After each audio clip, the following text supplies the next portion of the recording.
Трябва ли да се върне казармата? Трябва, да. Защо? Много женчовци.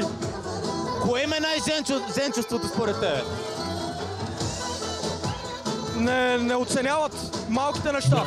Нашето поколение има доста проблеми. Зависимост, мързел, лицемерие, несръчност, хазарт. Това са дълбоки проблеми и не може да кажеш, че има едно универсално решение. Обаче ако си над 40, най-вероятно отговор в момента е в мозъка. И това е казармата. Отговорът на всеки модерен проблем. The all reliable казарма. Аз мисля, че те грешат. Казармата не е това съвършено училище за живота и трябва да спрем да го третираме по този начин. А аз съм човек, който би се радвал да отида на казарма. И мисля, че ще е хубаво да се върне за нещо от порядъка на 2 месеца, даже може би година. Виждам много добри неща в казармата, но не по същия начин, по който Чичо ти би го виждал. Твоят Чичо би искал да се върне, защото сме били женчовци и това ще ни направи мъже. Аз просто мисля, че би било забавно. Наистина мисля, че би било забавно на казарма. Ще бъде нещо като летния лагер, на който никога не съм ходил. Само си го представи. Ставаш рано, никакви разсейвания, стрелба с калашник, тренировки, мъжка среда, военни униформи, пълен свек. Една казарма би ни дошла добре като смяна на средата. Би било добър начин да отделиш младежите от семейното гнездо и да ги научиш, че света е много по-голям от малкото село, в което са израснали. А пък и не винаги изглеждаш по-добра личност от казармата. Има шанс да се обърнеш на 180 градуса и да свършиш така. И в казармата и сега. А в казармата какво ти се случи точно? Написаха ми на газа гараж с големи букви за паркиране на коли. И паркираха ли нещо? Джуган? Цял батальон ми минаха войници. Не мисля, че би стигнала да ни направи хора. Миналия месец аз помагах на Чичо си с сортиране на мрежи заедно с братовчеда и приятелката му и всеки път, щом сбъркаме нещо, Чичо ми не пропуска шанса да каже: "Абе, една казарма как ще ви оправи?" И братовчеда отговаряше с нещо от сорта на: "Казармата не е нищо, кой знае какво, просто те мачкат и дърти мъжете крещят."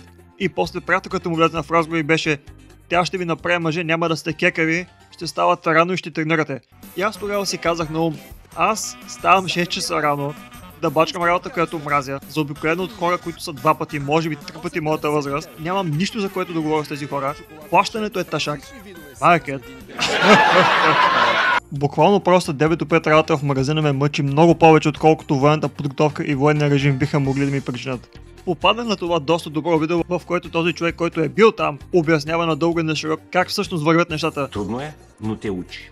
Учите на простата истина, че понякога в живота се случва така, че се налага да правиш неща, които не харесваш, просто защото някой друг да ги направи. След известно време приятелките ни една по една започнаха да ни изоставят за хора от цивилния живот. Това също те прави мъж.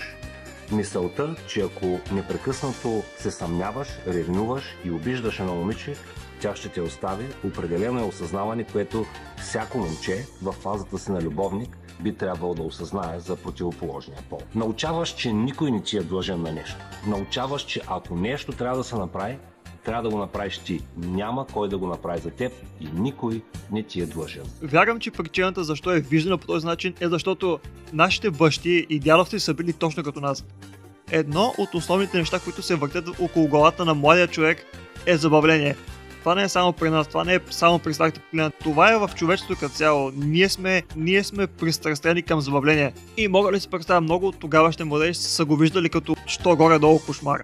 Буквално, ако някой мъж от това време се появи в днешно време, сигурно би свършил в някой репортаж на Стар Reporters. Не вярвам, че казармата е нещо, което ги е подготвил за живота.